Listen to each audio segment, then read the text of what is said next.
La nuit du 30 mars 1993, un objet traverse l'espace aérien britannique. Un phénomène encore inexpliqué à ce jour.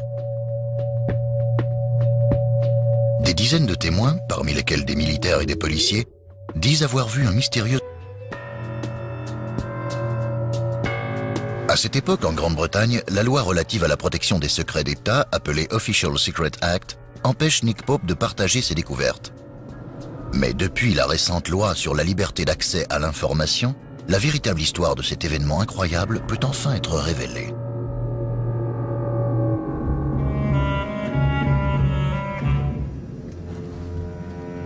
Pendant 3 ans, Nick Pope dirige un service méconnu du ministère de la Défense.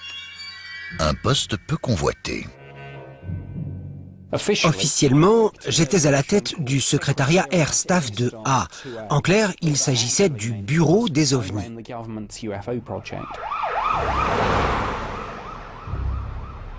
Le poste de Nick est le dernier bastion d'une époque révolue.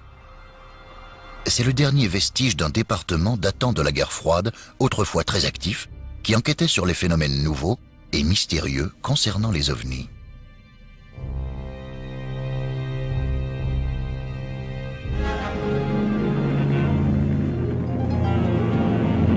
Un projet d'une importance mondiale en matière d'ufologie. En 1950, le ministère de la Défense britannique crée un groupe de travail ufologique appelé Flying Saucer Working Party, à l'initiative du président du conseil scientifique du ministère de la Défense. Mais ce projet ne survivra que 10 mois. Le rapport final stipule: il est fortement recommandé de ne pas entreprendre de recherche sur des phénomènes aériens inconnus, à moins d'être capable d'en apporter une preuve matérielle.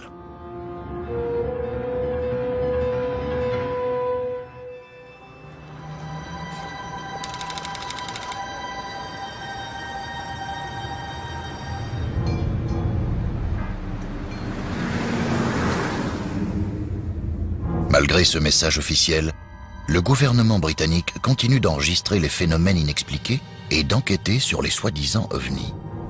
Contrairement à ce que croient les gens, le gouvernement britannique a dirigé un projet OVNI pendant des dizaines d'années.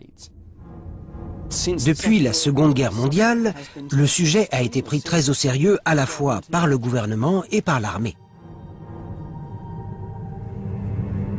Lorsque Nick Pope prend son poste en 1991, il est très étonné par le nombre de témoignages qu'a recueilli ce département secret. Je recevais 2 ou 3 000 rapports par an, mais j'ai consulté les anciens dossiers et j'ai constaté qu'avant mon arrivée, le service avait stocké près de 10 000 rapports. Au cours de ses 3 premières années de service, Nick reçoit en moyenne 5 rapports d'OVNI par semaine. Dans la plupart des cas, Nick y trouve une explication rationnelle.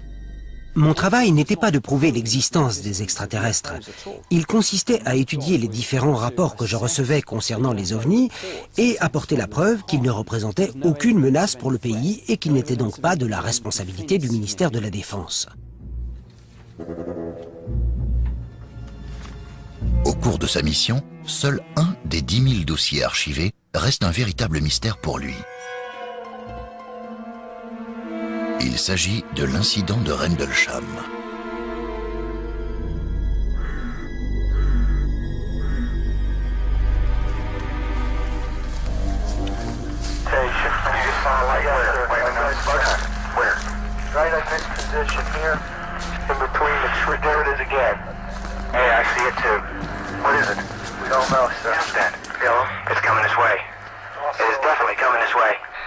On entendait la peur dans leur voix.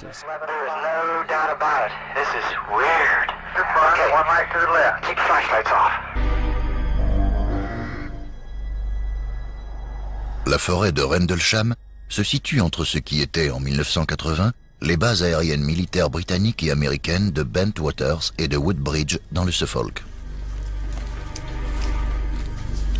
Aux premières heures du 26 décembre 1980, 2 militaires américains disent avoir vu des lumières brillantes à travers les arbres. 2 nuits plus tard, les lumières reviennent. Le commandant adjoint de la base, le lieutenant-colonel Charles Halt, a entendu parler de l'apparition d'un ovni et il était sceptique. Il a donc formé une petite équipe pour partir en observation dans la forêt. Pour utiliser ses propres termes, elle avait pour but de démystifier cette histoire irrationnelle.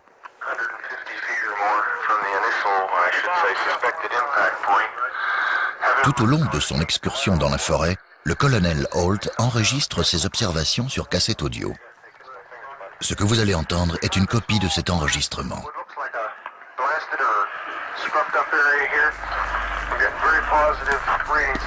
Cet enregistrement est très important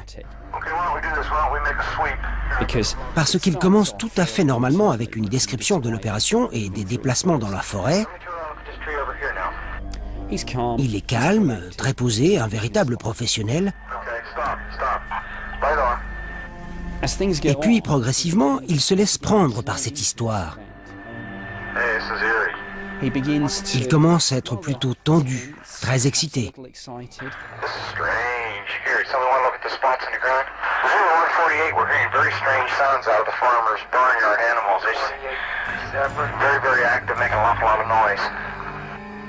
Et puis, il le voit.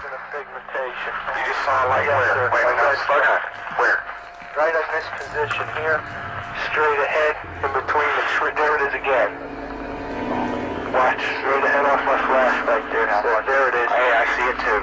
What is it? We don't know, sir. So can I get some? Yeah, it's a strange, small red light. Looks to be out maybe a quarter to half mile, maybe further out. I'm gonna switch off it. The light is gone now. It was approximately 120 degrees from the site. Is it back again? Yes, sir. Oh, that's the flashlight set. There is no doubt about it. There's some type of strange flashing red light ahead. It's yellow. I saw a yellow tinge in it too. Weird. It appears to be maybe moving a little bit this way. À un moment, la lumière s'est dirigée vers eux et on entendait que la tension commençait à monter. On entendait presque la peur dans leur voix.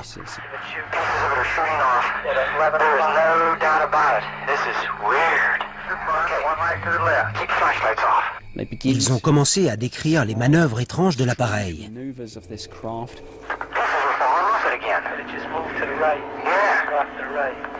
Strange. Here he comes from the south. He's coming toward us now. Looks like an eye winking at you. Still moving from side to side. Les hommes que vous venez d'entendre sont convaincus qu'il s'agit d'un ovni. Et en tant que militaires d'une base aérienne, ils sont bien placés pour faire la différence entre l'ordinaire et l'extraordinaire. Peu de temps après l'incident, un grand nombre de ces témoins se sont enfermés dans le silence, disant qu'on leur avait demandé de se taire pour une question de sécurité nationale.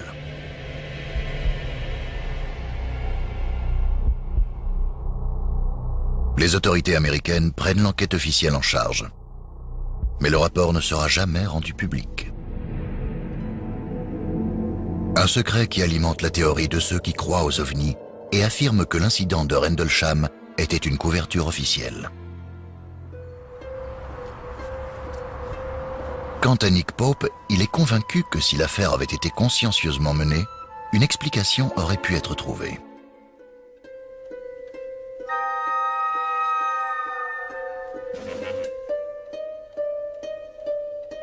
Lorsqu'il prend son poste au département 2A, il jure que si un dossier comme celui de Rendlesham arrivait sur son bureau, il entreprendrait des recherches approfondies. Mais à mesure que sa charge de travail au ministère diminue, la possibilité de voir arriver une affaire comme Rendlesham semble de moins en moins envisageable. Chaque semaine, les rapports sur les ovnis se font de plus en plus rares. Quelle que soit la conviction des témoins, Nick y trouve toujours une explication rationnelle. J'ai pris tous les dossiers très au sérieux. Je voulais faire tout mon possible pour résoudre chacun d'entre eux. Et je dirais que j'ai réussi dans 90 ou 95% des cas. Quand je recevais un dossier concernant un ovni, je vérifiais un certain nombre de choses. Par exemple, on connaissait tous les plans de vol des avions militaires ou civils, alors j'essayais de faire le lien entre ces vols et les apparitions d'ovnis. Et la plupart du temps, on trouvait une explication pour la quasi-totalité des dossiers. Il s'agissait souvent d'avions, de ballons-sondes, de satellites, de météores. Les données très fiables du gouvernement et de l'armée permettent à Nick Pope de trouver chaque fois une explication terrestre avec une régularité devenue monotone. Pour ceux qui croient aux ovnis, les enquêtes de Nick Pope sont considérées comme le dernier maillon d'une longue histoire de secrets et de démentis du gouvernement. Mais Nick n'est pas de ceux-là. À chaque nouvelle affaire, son scepticisme face à l'existence des ovnis grandit.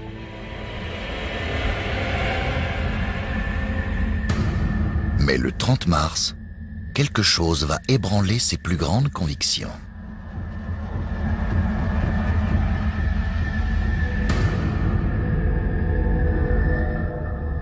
Contre toute attente, Nick Pope se laisse submerger par une apparition inexpliquée qui va le hanter pour toujours.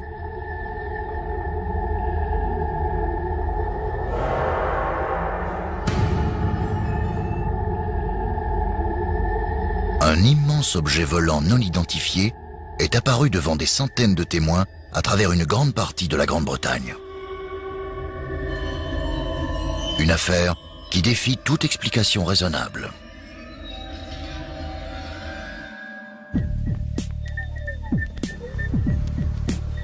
Lorsque Nick arrive à son bureau le matin du 31 mars 1993, il comprend rapidement que ce ne sera pas un jour comme les autres.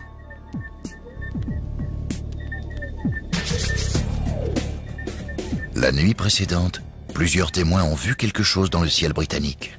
Une chose qu'ils décrivent comme un très grand objet triangulaire avec des lumières brillantes apparemment dirigées de façon contrôlée. Les téléphones n'arrêtaient pas de sonner. Quand j'ai décroché, je suis tombé sur un officier de police du Devon. Ses collègues et lui avaient vu l'OVNI. J'ai noté tous les détails, comme je le fais toujours, et j'ai raccroché. Et puis, j'ai reçu un autre coup de fil et un autre rapport sur l'OVNI en question. Et ainsi de suite, toute la journée. Les dossiers s'accumulaient au fur et à mesure et tous contenaient les mêmes informations. Et j'ai tout de suite compris que j'avais un événement de première importance entre les mains. Mais contrairement aux affaires habituelles n'impliquant que des témoignages individuels, des rapports provenant des quatre coins du pays s'accumulent sur le bureau de Nick. Des rapports qui contiennent des similarités troublantes. Ce jour-là, je crois que j'avais reçu 50 ou 60 témoignages. On ne pouvait pas nier ce que tous ces gens avaient vu.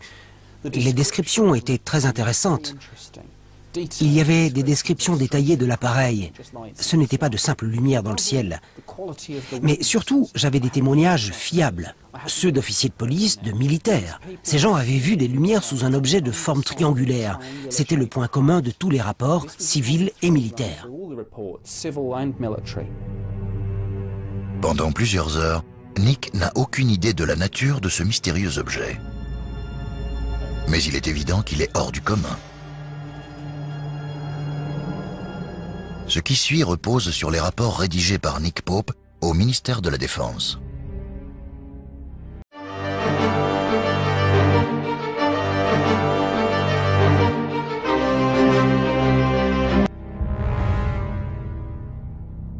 21h30, le 30 mars 1993. Une série de lumières formant un immense triangle apparaît à l'ouest. En quelques secondes, elle pénètre dans l'espace aérien britannique et traverse les côtes galloises en se dirigeant vers l'intérieur des terres. 22h, le 30 mars 1993. Un officier de police qui est de repos remarque un objet venant du nord volant à basse altitude dans les collines de Quantock du Somerset. Les témoignages de ces personnes sont tellement précis que Nick peut retracer avec précision le parcours du mystérieux objet. Contrairement à tous les soi-disant ovnis sur lesquels il a enquêté dans le passé et qui semblaient apparaître et disparaître au hasard, celui-ci semble avoir un objectif précis. Ce que Nick découvre en retraçant le parcours suivi par le mystérieux objet volant le laisse sans voix. L'objet s'est dirigé droit sur ce qui était à l'époque des bases militaires clés de l'armée britannique, celles de Cosford et de Shawbury. Nick estime rapidement que l'appareil est resté dans le ciel britannique pendant 5 heures. Le nombre et la fiabilité des témoins sont extraordinaires. Et tous concordent parfaitement.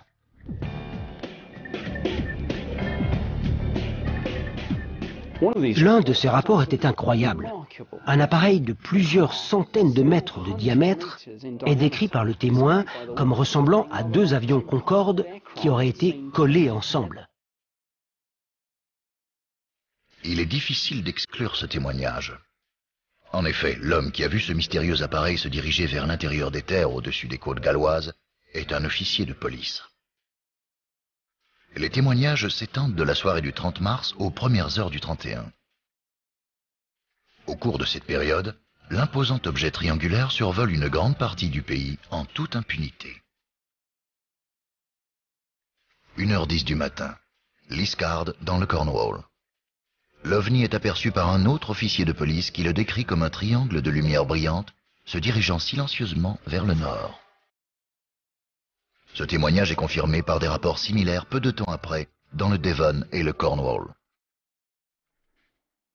Ils estiment tous sa vitesse de déplacement supérieure à Mach 2.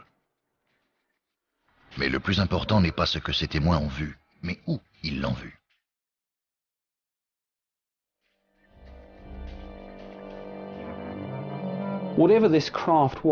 Quel que soit cet appareil et son objectif, le choix de sa destination, c'est-à-dire des bases militaires, laissait penser qu'il s'agissait d'une reconnaissance.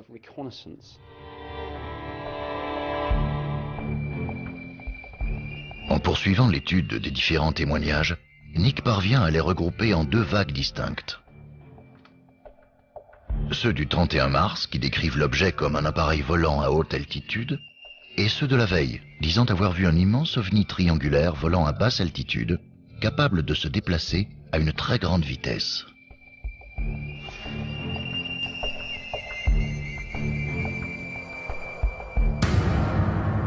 Mais pour Nick, l'éternel sceptique, l'hypothèse d'un escadron d'extraterrestres venus en reconnaissance relève de la science-fiction. Il doit forcément y avoir un élément dans la 60aine de témoignages qui remettrait l'enquête sur le chemin de la réalité.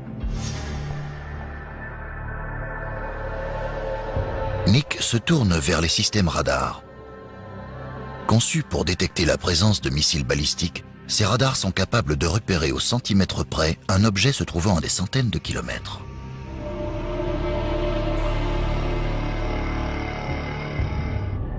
Peut-être ont-ils enregistré la présence d'un ou de plusieurs objets qui pourraient expliquer la description que les témoins ont fait de l'appareil. Selon les témoins, ce qu'ils ont vu était immense, avec peut-être plusieurs centaines de mètres de diamètre. Il avait des lumières intenses et passait d'une vitesse lente à des pointes pouvant dépasser les 1600 km/h sans émettre un seul son.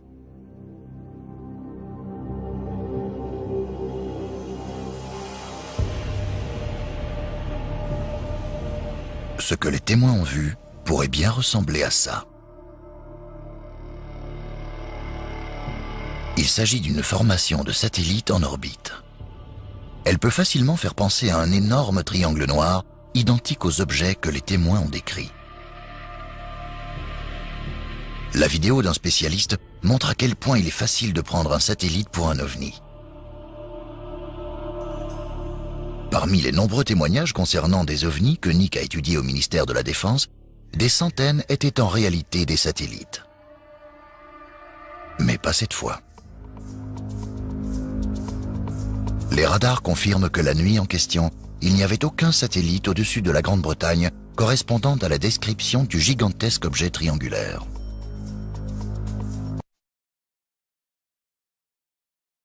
Nick se tourne alors vers un autre suspect. Les radars répertorient également les milliers de tonnes de débris spatiaux qui sont en orbite autour de la Terre. Résultat de 40 ans d'exploration. Les témoins ont-ils assisté à l'entrée de débris spatiaux dans l'atmosphère?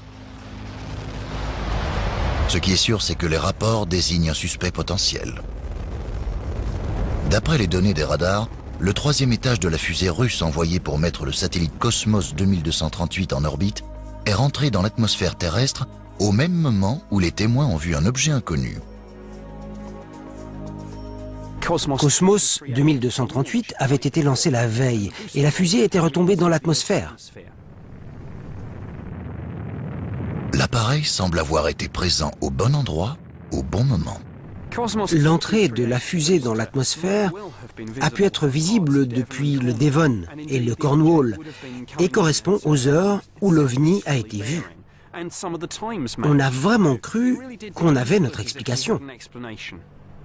David Clark, chasseur d'OVNI et journaliste pour le Fortean Times, a également consulté les rapports de Nick Pope. Il pense également que Cosmos 2238 pourrait offrir une explication à la plus mystérieuse histoire d'OVNI de Grande-Bretagne. Si on pense à ce que la majorité des témoins ont décrit, deux lumières blanches très brillantes se déplaçant très rapidement et laissant des traces derrière elles, ça correspondrait parfaitement avec l'entrée de débris dans l'atmosphère. D'autres ont décrit une troisième lumière, et c'est là que l'imagination commence à prendre le dessus sur la réalité. Quand on voit trois lumières dans la nuit, on se demande si elles représentent trois objets distincts ou si elles appartiennent à un seul gros objet, un objet de forme triangulaire, dans le cas où les trois lumières se déplaceraient en même temps. Et on se dit que c'est de là que vient l'idée d'une forme triangulaire. Cette chose aperçue le 30 mars 1993 fait partie des choses qu'on a identifiées avec certitude. Et je peux vous dire que c'était une partie de la fusée russe qui a brûlé en pénétrant dans l'atmosphère. C'est la conclusion finale de cette affaire.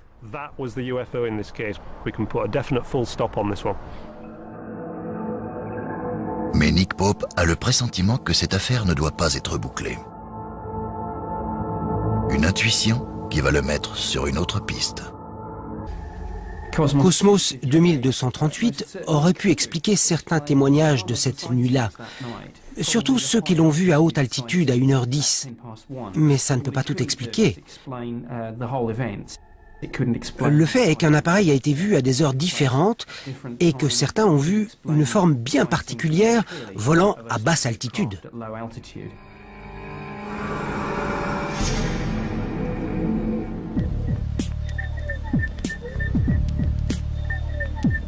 Le puissant radiotélescope de l'observatoire de Jodrell Bank, dans le Cheshire, observe le ciel depuis 50 ans.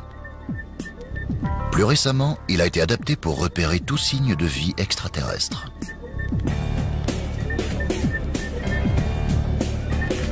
Le directeur de l'observatoire, Ian Morrison, pense également que Cosmos ne peut pas être l'explication à ce mystère.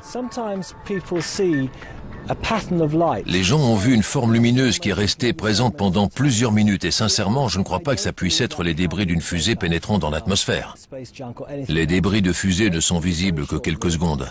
Ils laissent des traînées derrière eux et se déplacent à des vitesses différentes dans l'atmosphère.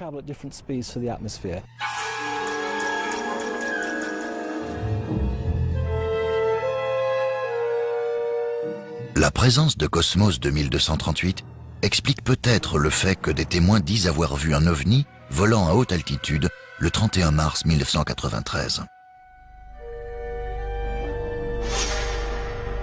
Mais elle ne peut pas expliquer les témoignages les plus troublants. L'immense triangle noir volant à basse altitude près des bases militaires plus tôt cette nuit-là.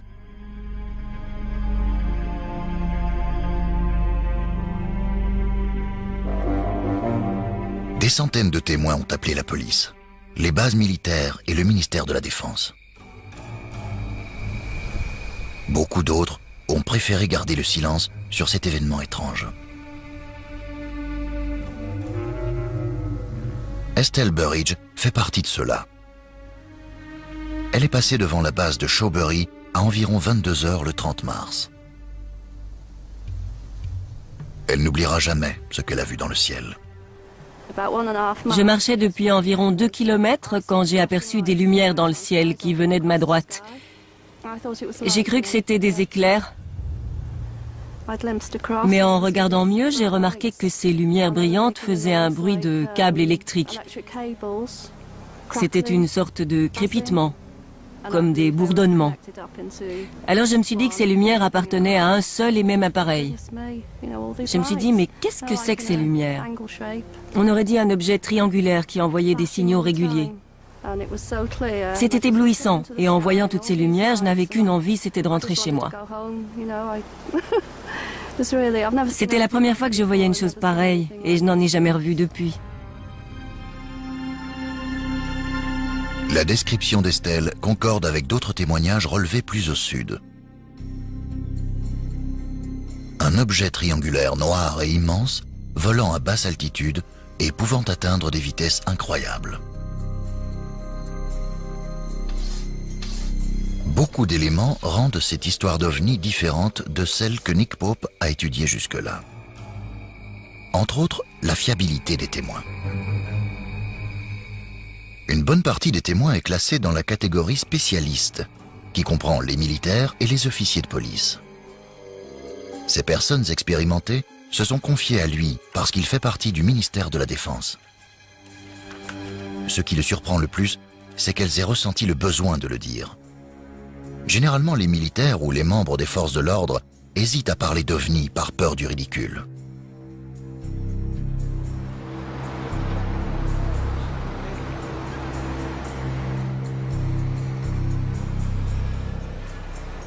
L'inspecteur Gary Esseltine est un spécialiste réputé en matière d'analyse des témoignages. Il a participé entre autres à l'enquête sur les attentats terroristes du 7 juillet 2005 à Londres. Après avoir étudié les différents témoignages des officiers de police, il en conclut qu'ils sont à la fois factuels et crédibles. Les officiers de police ne supportent pas qu'on se moque d'eux. Alors s'ils disent avoir vu quelque chose et qu'ils insistent pour se faire entendre, c'est qu'ils sont sûrs de ce qu'ils avancent. Parce qu'ils ont l'habitude de le faire dans leur rapport. Ils ont l'habitude de faire des déclarations, d'illustrer les choses de façon chronologique, comme s'ils étaient devant un tribunal. Et c'est dans la nature des officiers de police. On peut dire que c'est un club très sélectif et une fois que vous y êtes entré, vous avez une réputation à tenir. Vous ne devez jamais insister sur quelque chose si vous n'êtes pas parfaitement sincère. Parce que si jamais ce n'est pas vrai, vous vous faites crucifier par vos collègues. Tous les témoignages clés rassemblés par Nick Pope concernant la nuit du 30 mars 1993 se trouvent dans le dossier de l'affaire.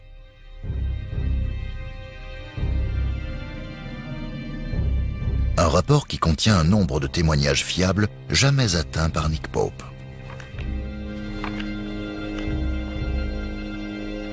Parmi ces témoignages figurent ceux de 2 officiers de la base militaire de Cosford, en service la nuit du 30 au 31 mars 1993.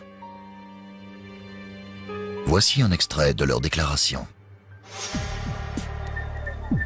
Le 31 mars 1993, j'étais en patrouille sur Leeming Road, près du parking, quand j'ai vu 2 lumières brillantes au-dessus du terrain d'aviation. Les lumières se déplaçaient à très grande vitesse en direction du sud-est à une altitude d'environ 300 mètres. Elles avaient une forme circulaire et n'émettaient pas de rayons. Elles étaient de couleur blanc cassé et toutes de la même taille. Je suis sorti de la voiture, mais je n'ai entendu aucun bruit de moteur. Une légère lueur rouge est apparue au moment où les lumières ont disparu à l'horizon.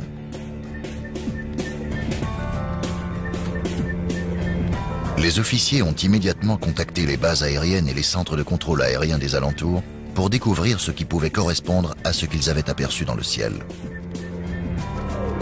Enfin, il n'y avait aucun appareil à proximité à ce moment-là. Nick compare ces données avec le témoignage d'un civil qui se trouvait près de la base au même moment et découvre qu'il correspond parfaitement à ce qu'ont vu les officiers de la base.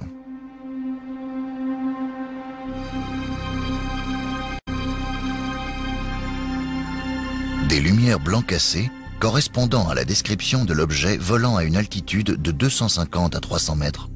Tout concorde. Un autre témoignage surprenant arrive sur le bureau de Nick. Celui-ci provient de la base aérienne de Shawbury, située à 32 km de celle de Cosford. Le témoin est météorologue. L'appareil s'est déplacé rapidement de la base de Cosford à celle de Shawbury. Il a été vu par le météorologue de service et d'après sa déclaration, il a vu les lumières venir vers lui. Elles passaient au-dessus du terrain d'aviation et volaient probablement à plusieurs centaines de kilomètres par heure, une vitesse largement supérieure à n'importe quel avion. Il a dit que les lumières étaient étroites comme des rayons laser et d'après lui, elles cherchaient quelque chose au sol. Il travaillait comme météorologue depuis 8 ans et il n'avait jamais rien vu de pareil.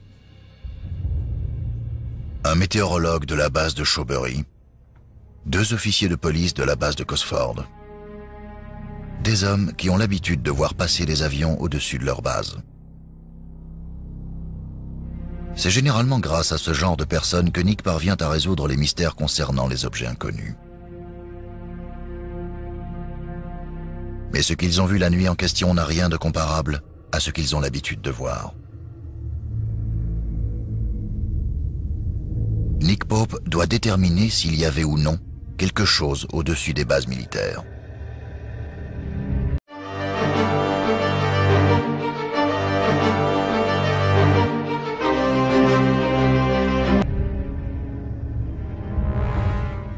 À n'importe quel moment du jour et de la nuit, on peut parfaitement savoir ce qui traverse notre ciel. On a les réseaux des installations radars civiles et militaires et on a le radar d'alerte avancé de la base de Fylingdales.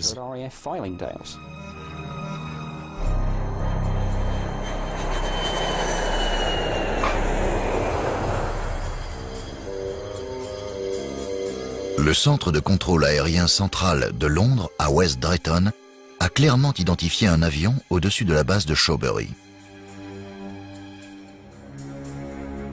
David Clark, chasseur d'ovnis, pense détenir l'explication.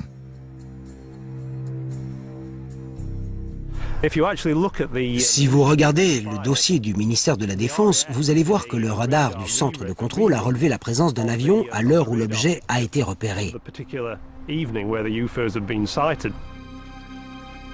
Les résultats qui sont revenus du centre de West Drayton montrent qu'ils ont clairement identifié un avion au-dessus de la base de Shawbury à l'heure exacte de l'incident. C'est écrit noir sur blanc. À 2h40 du matin, un avion survolait la base de Shawbury. Donc, cet ovni a probablement communiqué avec la tour de contrôle. Ce document décrit l'activité aérienne la nuit en question. Je m'étais adressé au centre de contrôle aérien pour savoir ce qui avait traversé notre espace aérien cette nuit-là. On avait toutes les données du centre et on pouvait donc les comparer avec nos témoignages. Cette ligne est intéressante parce qu'elle parle d'un avion qui a survolé Shawbury. Mais on a relevé une information importante dans les 3 derniers chiffres, c'est-à-dire l'altitude. Cet avion volait à plus de 6000 mètres. Cette altitude ne correspond pas au témoignage des officiers de la base de Cosford, ni à celui du météorologue de Shawbury.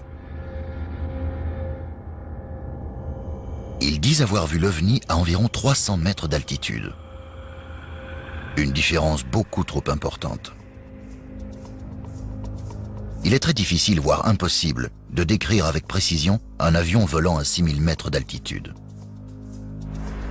À 300 mètres, en revanche, un grand nombre de personnes, et surtout de militaires qualifiés, seraient capables d'identifier un appareil connu.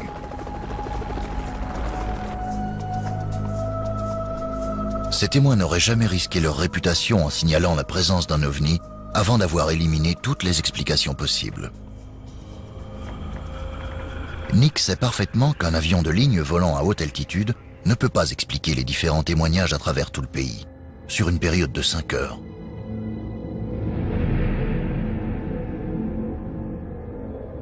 Mais les solutions commencent à manquer.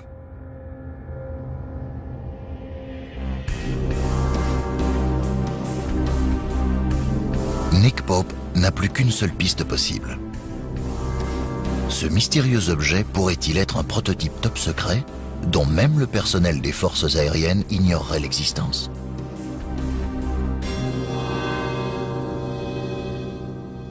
La Grande-Bretagne teste des prototypes à longueur de temps. Mais en général, on sait où nos propres engins sont testés. Si on avait pris l'un de ces prototypes pour un ovni, on nous aurait discrètement fait comprendre de ne pas chercher plus loin. Ces prototypes, ou projets noirs, comme on les appelle, sont souvent à l'origine des apparitions d'ovnis. Avant d'être révélés au grand public, le bombardier furtif B-2 et le chasseur bombardier F-117 avaient été pris pour des ovnis. L'extrême discrétion autour du développement et des tests des prototypes militaires alimente la théorie de ceux qui veulent croire que nous ne sommes pas seuls dans l'univers.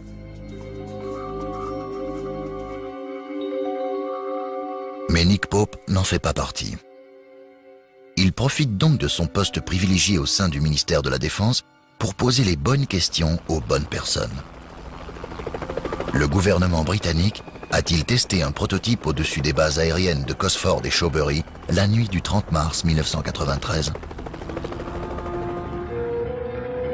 La réponse qu'il a obtenue est non.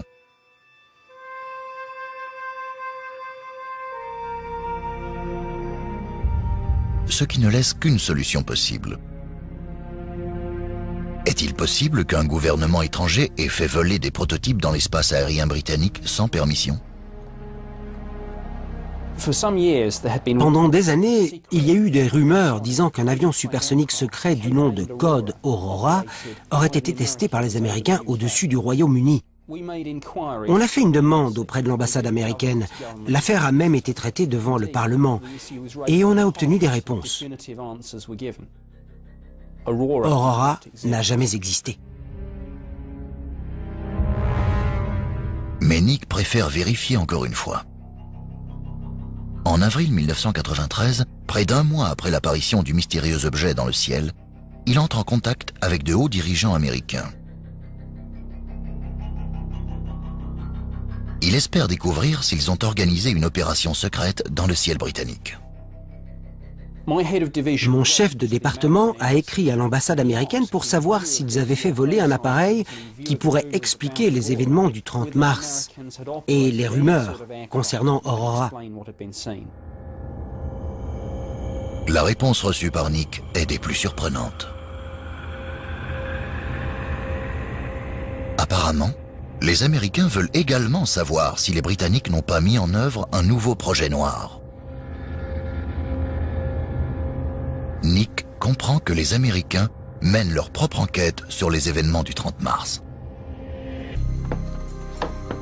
En 1993, Nick Pope fait tout ce qu'il peut pour résoudre le mystère de l'objet volant non identifié. Il a posé toutes les questions possibles et à tous les niveaux, que ce soit auprès des citoyens ordinaires ou de témoins expérimentés. Il a examiné les enregistrements des radars et des satellites. Il s'est même directement adressé au gouvernement britannique et américain. Finalement, il découvre que pendant qu'il menait son enquête, les Américains faisaient également des recherches sur d'éventuelles apparitions d'ovnis. Officiellement, les Américains sont sortis de la course aux ovnis en 1969, quand le projet Blue Book a été dissous. Le document qu'on a reçu soulève un élément intrigant. Il dit « Souvenez-vous que ma requête précédente était motivée par une question de notre attaché militaire à Washington, cherchant à savoir si le Royaume-Uni avait des projets noirs en cours. » Ce qui veut dire qu'alors qu'on demandait aux Américains s'ils avaient envoyé des prototypes secrets dans le ciel britannique, les autorités américaines menaient également une enquête sur des ovnis et cherchaient à savoir si le Royaume-Uni pouvait expliquer ce qui avait été vu. Le dossier complet de l'enquête conduite par Nick Pope nous a été transmis. Mais il manque une copie de la lettre envoyée par les Américains.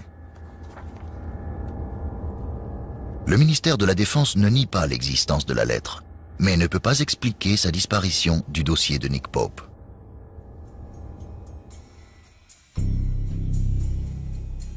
Mais en 1993, les attributions de Nick Pope sont claires. Il n'a pas été engagé pour chasser les ovnis, mais pour protéger le pays des menaces extérieures. Mon travail n'était pas de prouver l'existence des extraterrestres. Il consistait à étudier les différents rapports que je recevais concernant les ovnis et apporter la preuve qu'ils ne représentaient aucune menace pour le pays et qu'ils n'étaient donc pas de la responsabilité du ministère de la Défense. L'objet mystérieux qui a traversé l'espace aérien britannique en passant au-dessus de 2 bases militaires n'est jamais revenu.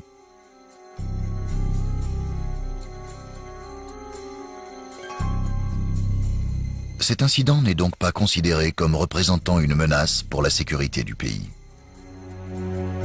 Au grand désespoir de Nick Pope, l'affaire est classée. Il doit rédiger son rapport final. Et comme dans l'affaire de Rendlesham, beaucoup de questions restent sans réponse. Type d'appareil, inconnu. Origine de l'appareil, inconnu. Objectif des occupants, inconnu. Après avoir éliminé toutes les pistes envisageables, Nick se retrouve face à une conclusion dérangeante. Les événements de cette fameuse nuit pourraient-ils être une véritable rencontre du troisième type? Ian Morrison, directeur de l'Observatoire de Jodrell Bank, est à la tête d'un projet de recherche sur une intelligence artificielle appelée SETI. Les ovnis sont très intéressants. Ça signifie objets volants non identifiés. Et il y en a énormément. C'est ça le problème. La vraie question est-ce qu'un ovni est une navette spatiale extraterrestre? Mais d'après moi, aucune navette de ce genre n'est venue sur Terre jusqu'à maintenant. Ce qui ne veut pas dire que ce n'est pas possible. C'est très difficile, mais pas impossible. Pour être honnête, je suis même sûr que le jour où on entrera en contact avec des extraterrestres, ce sera par ce biais-là, et pas par des envois de signaux à travers la galaxie.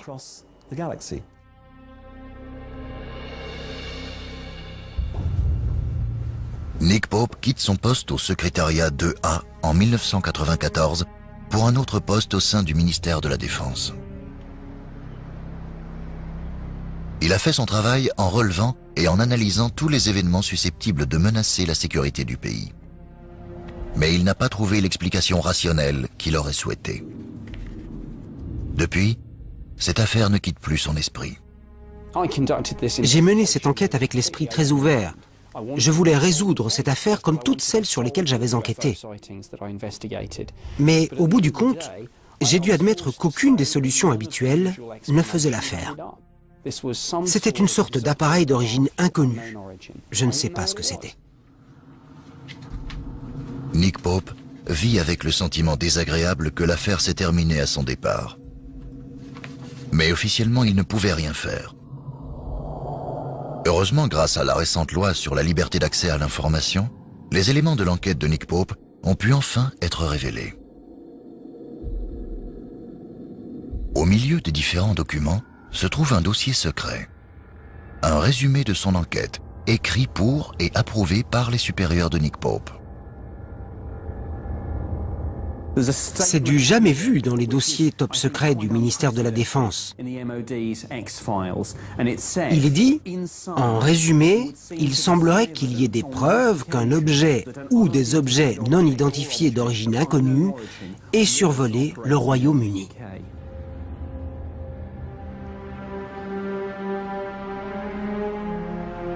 C'est probablement le plus éloquent des comptes rendus officiels sur une affaire d'OVNI en Grande-Bretagne. Des personnes importantes ont attesté les preuves de la présence d'un objet volant non identifié. Ces personnes sont les supérieurs de Nick Pope, les plus hauts placés au sein du ministère de la Défense. Et elles ont confirmé par leur signature qu'il s'agissait bien d'un OVNI. Les recherches de Nick ont été méthodiques et méticuleuses. Et il sait désormais que son enquête a été prise très au sérieux par le gouvernement et l'armée. La fiabilité des témoins et les preuves qu'il a rassemblées ont convaincu ses supérieurs. Elles l'ont convaincu, lui. Il est passé du camp des sceptiques au camp des croyants. Était-il d'origine extraterrestre? Quand on pense à la vitesse et aux manœuvres de l'engin, qui sont bien supérieures à tous les appareils connus, Ce sont des preuves troublantes qui vont dans ce sens. Ce n'était pas une mauvaise appréciation d'un objet ou d'un phénomène ordinaire. Ce n'était pas un prototype secret. C'était un véritable ovni, quelque chose d'inconnu. Est-ce qu'il pouvait être extraterrestre? Bien sûr. Quel que soit l'objet qui a traversé le ciel britannique la nuit du 30 mars 1993, il n'était pas seulement non identifiable, mais également indéniable.